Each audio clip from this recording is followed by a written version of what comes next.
Hello friends, welcome to my channel. మనం ఈ వీడియోలో ఏం తెలుసుకోబోతున్నామంటే, అక్కడ ఆన్‌లైన్ ప్లేస్‌మెంట్స్ వచ్చి on campus placements, off campus placements అంటే ఏంటి? ఇది ఒక డిఫరెన్స్ ఏంటి? అలా ఎలా జరుగుతుంది? ఎలా హైరింగ్ జరుగుతుంది? ఎలా మనకి అప్రోచ్ అవుతారు? మనం ఎట్లా కష్టపడాలా? అని తెలుసుకుందాం. First of all on campus placements అంటే, ఆన్ క్యాంపస్ అంటేనే మనకి క్యాంపస్‌కొస్తారు. అంటే కంపెనీస్ ఉంటాయి కదా! ఎంఎన్‌సీ కంపెనీస్ గానీ, ఏ కంపెనీస్ అయినా గానీ, అసెంచర్ గానీ, టెక్ మహీంద్రా గానీ, ఏవైనా సరే మన కాలేజ్‌కి వచ్చి మనల్ని హైర్ చేసుకుంటారు. అంటే పర్టిక్యులర్ కాలేజ్ మనది ఉంటుంది కదా! ఆ కాలేజ్‌కి వాళ్ళు వస్తారు. వచ్చి మనకి సో అండ్ సో రౌండ్స్ పెట్టి మనల్ని హైర్ చేసుకుంటారు. కేవలం మన కాలేజ్‌లో ఉండే స్టూడెంట్స్ మాత్రమే. దానివల్ల కాంపిటీషన్ అనేది తగ్గుతుంది. అలాగే ఎగ్జామ్స్ అనేవి కూడా ఈజీగా ఉంటాయి. ఎందుకంటే ఎక్కువ మంది ఉండరు. తక్కువ మంది ఉంటారు. కాబట్టి ఈజీగా యాప్టిట్యూడ్ పెడతా. ఫస్ట్ యాప్టిట్యూడ్ ఉంటుంది. నెక్స్ట్ కోడింగ్ ఉంటుంది. టెక్నికల్ ఉంటుంది. నెక్స్ట్ హెచ్ఆర్ ఉంటుంది.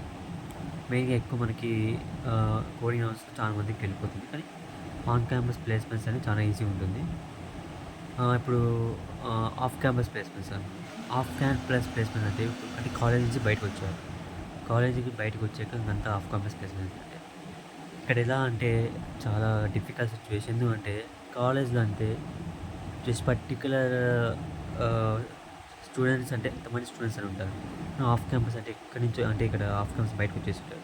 కాబట్టి ఎక్కడెక్కడి నుంచో కాలేజ్ నుంచి ఎక్కడెక్కడ చాలా కాలేజ్ నుంచి వచ్చుంటారు. చాలా బ్రాంచులుంటాయి. ప్రతి ఒక్క ఎక్కడెక్కడ బ్రాంచులు, ఎంబీఏ అంటే ఎక్కడెక్కడి నుంచో అందరూ సాఫ్ట్‌వేర్ వస్తారు. అలా రావడం వల్ల ఒక జాబ్‌కి చాలా కాంపిటీషన్ ఎక్కువవుతుంది. అది ఇప్పుడు బయట అప్లై చేసుకొని మనమే ఆఫీస్ కంపెనీస్ వెళ్ళాలి. మనమే కంపెనీస్ వెళ్ళి వాళ్ళకి మన రెజ్యూమ్ చూపియాలి. మనకి అప్లై చేసేప్పుడు మన రెజ్యూమ్ అనేది షార్ట్ లిస్ట్ కావాలి. రెజ్యూమ్ షార్ట్ లిస్ట్ అయితే మళ్ళా రౌండ్స్ పెట్టి అంత ఆ రౌండ్స్ కూడా చాలా కష్టంగా ఉండిద్ది. అంటే చాలా మంది వచ్చుంటారు. మనల్ని హైర్ చేయాలంటే చాలా కష్టం.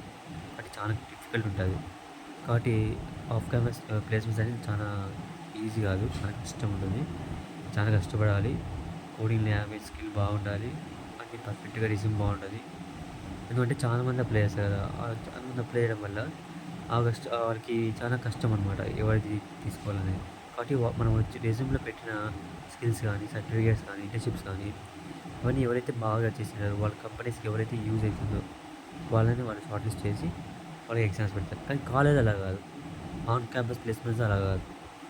ఎవరైనా సరే జస్ట్ నీకు పర్సెంటేజ్ చూస్తారు. పర్సెంటేజ్ ఎలిజిబుల్ ఉందా? ఈ యొక్క బ్యాచ్ ఎలిజిబుల్ ఉందా చాలు. నీ రెజ్యూమ్ ఎట్లన్నా ఉంది వాళ్ళు పట్టించుకోరు. జస్ట్ అప్లై చేస్తారు. నీకు జస్ట్ పర్సెంటేజ్ ఒకటి ఎలిజిబిలిటీ చాలు.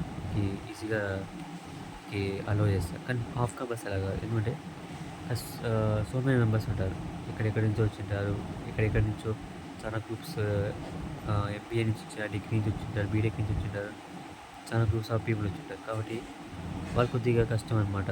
ఒక షార్ట్ లిస్ట్ చేయడం. కాబట్టి ఇవన్నీ స్కిల్స్ అవన్నీ చాలా ఉంటే కొద్దిగా షార్ట్ లిస్ట్ అయ్యి ఒక వాళ్ళు పిలుస్తారు. మనం పిలిచి మన రౌండ్స్ అని చాలా పెడతారు. చాలా కష్టంగా ఉంటుందనమాట. కాబట్టి ఇదేమంటుందంటే స్టూడెంట్స్ ఉంటారు కదా! BTech students. ఇప్పుడు ఎవరైతే బీటెక్ చదువుతున్నారో ఖచ్చితంగా మీరు ఆన్ క్యాంపస్ ప్లేస్‌మెంట్సే కాన్సంట్రేట్ చేయండి. ఎందుకంటే బయటకొచ్చి మన పీజీ తీసుకొని, కోచింగ్ తీసుకొని, మనం చదివి అన్ని కంపెనీస్ వెళ్ళి వాళ్ళని అడిగి, వీళ్ళని అడిగి అప్లై చేసుకొని షార్ట్ లిస్ట్ అయ్యి సోదంతా ఎందుకు? హాయిగా కాలేజ్‌లో కంపెనీస్ వచ్చినప్పుడు మీరు మెయిన్‌గా సెకండ్ ఇయర్ నుంచి కాదు ఫస్ట్ ఇయర్ నుంచి స్టార్ట్ అయ్యేది. ఫస్ట్ ఇయర్ అంత ఐడియా ఉండదు. అప్పుడప్పుడు వచ్చాక ఐడియా ఉండదు. బట్ సెకండ్ ఇయర్ నుంచి స్టార్ట్ చేయండి.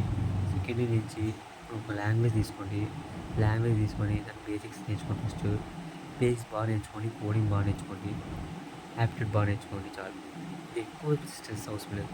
ఎందుకంటే కాలేజ్‌లో వచ్చి చాలా ఈజీ వస్తుంది. కాబట్టి మీరు నిదానంగా ప్రశాంతంగా సెకండ్ ఇయర్ నుంచి ఒకటి రోజుకి ఇంతింత చదువుకున్నా ఈజీగా అయిపోతుంది. జస్ట్ మీరు ఏ పెద్ద రోజంతా చదివి 10 గంటలు చదివి 20 అవర్స్ అవసరం లేదు. రోజుకి 1 అవర్ చాలు సెకండ్ ఇయర్ నుంచి. థర్డ్ నుంచి కొద్దిగా ఎక్కువ చదవండి. అప్పటికి మీకు సెట్ అయిపోతుంది. ఫోర్త్ ఇయర్ అంటే నీట్‌గా సెట్ అయిపోయి ఈజీ జాబ్ వచ్చేస్తుంది.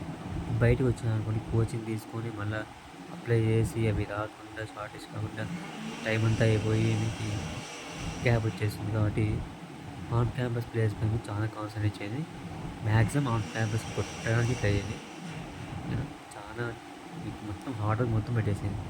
ఒకటే పెట్టుకొని ఆన్ క్యాంపస్ కొట్టేయాలంతే. ఎందుకంటే బయటకొచ్చి ఇబ్బంది పడడం నేను ఫేస్ చేసింది ఇది చెప్తున్నా. చాలా జాబ్స్ ఏమి లేవు.